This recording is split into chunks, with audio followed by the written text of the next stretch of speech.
يا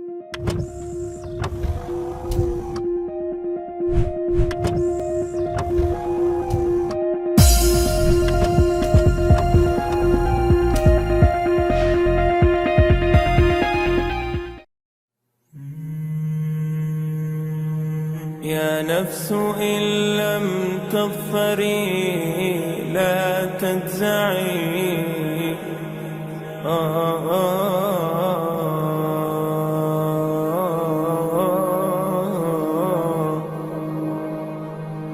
يا نفس إن لم تظفري لا تجزعي وإلى مواقع.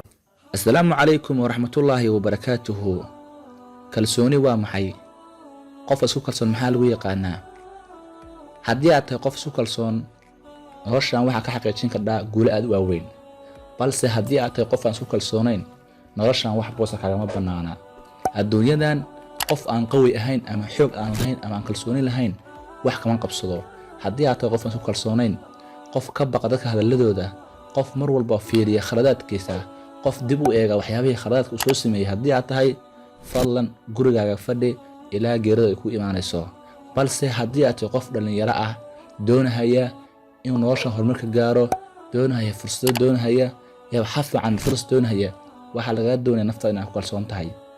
darsigeenan maanta waxaan ku qaadan doonaa qofka naftiisa si uu u dhisi karo kalsoonida ugana gudbi karo kalsooni xumada. haddii aad tahay qof aan isku kalsoonayn, fadlan darsiga adigu ku khuseeya si fiican u dhegeyso. qof kasta wuxuu ku dhashaa kalsooni markuu yar yahay. tusaale, ilmo yar haddii aad geyso duurduurka aad geyso, wax walba ka hor yimaada libaax iyo shabeel hadday dhawnaan hoosta ayuu ka gelayaa oo ka xishoon mahayo, kana baqi mahayo. maxaa yeelay waxa la yidhahdo baqitaan waa ka mustaxiil. balse markuu weynaaday wuxuu la soo baxay kalsooni darro, dadka hadalladooda inuu ka baqo, ilaa markii dambe ay ku noqotay cudur, ay ku noqotay uu ka baqo xataa dadka hadalladooda ay gaarsiiyeen inuu markuu suuqa marayo xataa uu u qabo qof walba inuu soo fiirinayo. haddaba maxaa keena kalsooni la'aanta? kalsooni la'aanta waxyaabo badan ayaa keena, sida bay'ada iyo bulshada iyo guriga qofka uu jooga iyo macalinkiisa iyo isaga laf ahaantiisa. bulshada kugu xiran hadday tahay bulsho aan isku kalsoonayn ama mar walba ku caaya ama mar walba wax kaa sheega, sabab waxay noqon doonaan inaad noqoto qof bila kalsooni ah. sidoo kale bay'ada ama guriga aad joogto hadday tahay guri dadka laga caayo ama dadka laga aflagaadeeyo ama laga dhiirigelin, waxay kugu abuuri doonaan inaad noqoto qof aan kalsooni lahayn. waxyaabaha ugu garto qof isku kalsoonay waxaa ka mid ah: kow, qofka markuu qofka la hadlay indhihiisa hoos aadiya. ilaahay wuxuu ku abuuray adigoo xor ah, haddaba ku noolow xornimadaada. qof bini'aadnimo adigoo kale ah, weligaa indhihaaga hoos hooga jeedinin, indhahaaga kor ha ahaadeen, dhabarkaaga toosi, adigoo qof xor ah oo kalsooni qaba qofka la hadal. haddii marka qofka aad la hadlayso indhahaaga hoos aad u jeediso ama dhinacaa fiiriso, taas daliil waxay u tahay in aad tahay qof aan isku kalsoonayn. labo, qofka oo ka baqa dadka hortooda inuu ka hadlo. haddii aad ka baqdo dadka hortooda inaad ka hadasho, waxa aad tahay qof aan isku kalsoonayn. maxaa yeelay dadka hadalkoodu waxay ku jirtaa waxyaabaha lagu garto qofku inuu isku kalsoon yahay. saddex, qofka markuu suuqa marayo ama laamiga uu marayo ama meelahaas kale uu marayo, qofkoo naftiisa aamina, dadkoo dhan inay soo wada fiirinayaan. haddii aad aaminto dadkoo dhan inay soo wada fiirinayaan, waxa aad tahay qof bila kalsooni ah. waxaan lagaa doonayaa si ugu dhaqsiyaha badan inaad kalsoonida ku dhisato. lambarka afraad, qofka oo ka baqa inuu sameeyo waxyaabo cusub. haddii aad ka baqdo inaad samayso waxyaabo cusub oo aad la timaado janji isbeddel la timaado, waxaad ogaataa inaad tahay qof aan isu kalsoonayn. ina allaha laa yuqayiru maa biqowmin xataa yuqayiru maa bianfusihim. haddii aad doonayso isbeddel, marka hore naftaada beddel. kow, waxaa lagaa doonaya naftaada inaad beddesho. waxaa caalamka la jeceshay baa layidhi, naftaada waa inaad ka bilowdaa. tusaale, ukuntu hadday ka jabto hoos waa ay guulaysataa, balse ukuntu hadday ka jabto kor ma guulaysato. caalamka isbeddelka la jeceshahay naftaada kusoo samee. maxaa yeelay haddii naftaada aad dhisto, wax walbana waa dhisi doontaa. tusaale ahaan, waxaa lagaa doonayaa mar walba inaad ku celceliso anigu waan guulaysanayaa ee ma guuldarraysanayo. haddaba qodobadaas aan soo sheegnay waxaa lagu ogaanayaa qofku naftiisa inuu isku kalsoonayn. sidoo kale waxaan kuu soo diyaariyay saaxiibka qiimiga badanow waxyaabihii aad kalsoonida ku dhisan lahayd. waxaan kuu sheegayaa adduunyadan qof daciif ah iyo qof aan isku kalsoonayn wax boos ugama bannaana. adduunyadan waxaa boos ka helaya qofka qawiga oo isku kalsoon, wax walbana samayn kara. balse qofka daciifka ah adduunyada wax boos ugama bannaana. adduunyadani waxay u dhaxaysaa kal iyo mooyo dhexdeed. waxaa lagaa doonayaa si geesinimo ah inaad af libaax uga soo qaato cuntada ku jira. kalsooni lahow, mar walbana u soco hor, gadaalna ha fiirinin. haddaba waxaan kusoo gudbin doonaa 7 qodob oo kalsoonidaada dhisaysa, waa haddii aad joogtayso kuna dhaqanto. lambarka 1, tijaabi maalin kasta, sanad kasta, asbuuc kasta wax cusub. haddii aad doonayso kalsooni inaad yeelato oo aad ka baxdo xayndaabka guuldarrada ama niyad jabka ama kalsooni darrada, waxaa lagaa doonayaa wax cusub inaad barato. imaamuna Shaafici muxuu yidhaahday, saafir tajid 5 fawaa'ida. haddaba waxaa lagaa doonayaa maalin kasta ama asbuuc walba inaad barato wax cusub tijaabi, wax cusub la imow, hal abuur lahow, fikir, maskaxda ka shaqaysiya. haddii maalin kasta wax cusub aad la timaado, waxaad baranaysaa waxaad aqoonin. ha ku laabanin xayndaabka gurigiinna. horay u bax, safar, dadka la kulan, mar walba la imow hal abuur cusub, tijaabi wax cusub, maalin kasta wax cusub samee. ha ka cabsan dadka hadalladooda. haddii aad fashilanto, qof bini'aadnimada tahay waa fashilmaysaa mar walba, balse waxaan lagaa doonayaa inaadan u joojinin waxa ku fashilantay. waxaa lagaa doonayaa maalin kasta inaad abuurato hal abuur. maalin walba qorshe degso, ku soco hadafkaaga. lambarka 2, dhiirigeli naftaada. haddaba naftaada waa gaarigii oo kale. gaariga haddii aan shidaal ku shubin ma dhaqaaqahayo. adigana waxaa lagaa doonaya nafta inaad dhiirigeliso. maalinkii culimmada cilmi nafsiga waxay dadka u dardaarmayaan, qofku waa inuu maalinka dhahaa 10 jeer, anugu waxaan ruux guulaysanayaa. xitaa inuu yidhaahdaa ma fiicnaa la yidhaahdaa, anugu waxaan ahay ruux aan fashilmayn. maxaa yeelay ereygaa fashil ah markii maskaxda ay maqasho su'aale isu diraysaa, kabacdina su'aalahaas waxay isu wareejin doonaan wax xaqiiqo ah. maskaxdaada ha soo gelinin waan fashilmaya ama ma fashilmaya, labadaas midna ha soo gelinin. mar walba waxaa lagaa doonaya inaad ku celceliso, anugu waan guulaysanayaa, anugu waxaan ahaanaya xidig, anugu waxaan ahay ruux mar walba horumarka jecel. weligaa ku celceli mar walba, anugu wax kasta uga awoodaa. qalbigaagu wuxuu u qaybsamaa 2 qaybood, qayb hurda iyo qayb soo jeeda. qaybta hurda waxaa la doonayaa inaad ku seef garayso sidii faatixadii oo kale ugu seef garayso in aad tahay qof aan baqin, qof isku kalsoon, qof mustaxiil ay ka tahay guuldarradu. lambarka 3, u fikir qaab wanaagsan. haddaba meesha la isku dhaafay oo meesha lagu kala tegay waa fikirka. tanaalu maa tatamanaa. wax walba aad ku fikirto waad gaaraysaa. maantadan aad dhegaysanayso meesha aad joogtid waxaad ku timaaday shalay fikirkaagii. berri meesha tegi doontidna waxaad ku tegi doontaa fikirkaaga maanta. saaxiibkayga qiimaha badanoo waxaan kuu sheegayaa, halka meel oo lagu guuldaraysto ama kalsoonida ay kaaga dhumayso ama maradu kaaga dhacayso waxa weeye waa fikirka iska hagaaji keliya. marka aad fikirayso u fikir qaab wanaagsan. weligaa maskaxdaada ha soo gelinin dadka hadalladooda, guuldarradooyinkaagii, waxyaabii aad ku fashilantay, gadaal ha fiirinin. maxaa yeelay haddii aad gadaal fiiriso waxaad arkaysaa meesha ku kuftay.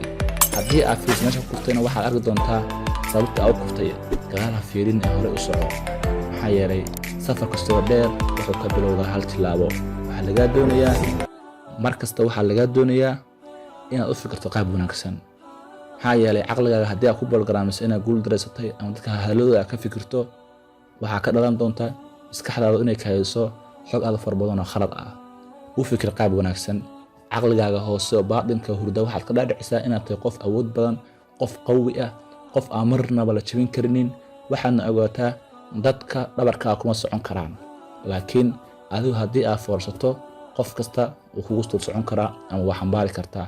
balse haddii aad istaagto oo caadi aad u istaagto, qofna kuma fuuli karo, dadku way kaa dadanayaan. balse dhabarkaaga haddii aad leexiso, waxaad ogaataa qof walba dusha ayuu kaa soo fuuli doonaa, uuna ku kari doonaa. dhabarkaaga ha u leexinin qofnaba, maskaxdaadana ka wanaaji wax walba, fikirkaagana hagaaji. qodobka ugu muhiimsan waa qodobkaas. guusha oo dhan waa inaad fikirkaaga hagaajiso. weligaa fikir xun maskaxdaada ha soo gelinin. iska ilaali fikirkaaga. maxaa yeelay fikirkaaga wuxuu isu bedeli doonaa caado, caadana waxay isu bedeli doontaa noloshaada caadiga ah. fikirkaagu waa furaha guushaada ee mar walba waxa ku fikirayso iska hagaaji. lambar 4, ka baro khaladaadkaaga. saana wada ogsoonahay qof kastoo naga mid ah waa uu khaldamaa. kulubna aadama khadaa'uun wa khayru khadaa'in at-tawwaabuun salawatullaahi wasalaamu calayhi. waxaa lagaa doonayaa markii aad wax cusub tijaabiso khaladka kaa dhaca inaad ka barato 10. sida fashilku guuldarro maahan ee waa furihii guusha. Tusaale, haddii maalin safar aad gasho, waddadii safarkana aad ka dhunto ama ay kaa soo xiranto, safarka dambe oo aad geli doontid ma fashilmi doontid ama waddadii ma qaadi doontid.